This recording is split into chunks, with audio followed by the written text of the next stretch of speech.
Government sector versus private sector, government job versus private job, ఏది better? మీరేమంటారు దాని మీద? ఓ చిన్న ఎగ్జాంపుల్ చెప్తాను. ఇవాళ నా దగ్గర కోచింగ్ సెంటర్‌లో ₹1,00,000 జీతం ప్రైవేట్ సెక్టార్‌లో తీసుకుంటూ సెలవు పెట్టి క్లాసులకొచ్చే పిల్లలు కనీసం ఒక 20 మందిని చూపిస్తాను. బా!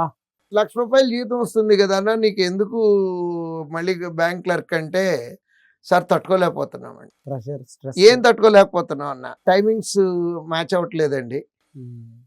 మా ఆవిడతో మాట్లాడుకోవటానికి టైం కోసం ఎతుక్కోవాల్సి వస్తుంది. నా పిల్లలతో లాస్ట్ ఎప్పుడు మాట్లాడానో గుర్తెచ్చుకోవడం కొంచెం కష్టం అవుతుంది. ఇలాంటి ఇబ్బందులు ఉన్నాయి నాకు.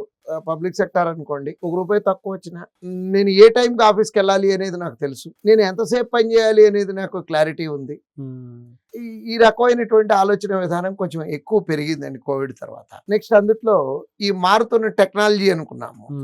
ఈ టెక్నాలజీ మూలాన అంటే ఏఐ రావటం తోటి ఈ ప్రైవేట్ సెక్టార్లో majority of the industries cost కటింగ్కి వెళ్ళిపోయినాయండి.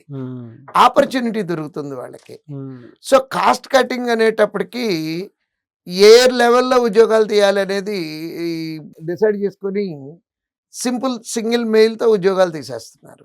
అదే పబ్లిక్ సెక్టార్ అనుకోండి, వన్స్ ఉద్యోగం ఇచ్చిన తర్వాత ఈవెన్ ప్రైమ్ మినిస్టర్ కాంట్రేమో మనం తప్పులు చేయనంత కాలం మన ఉద్యోగాలు ఎవరు తీయలేరండి. అంటే ఒక స్టాండర్డ్ లైఫ్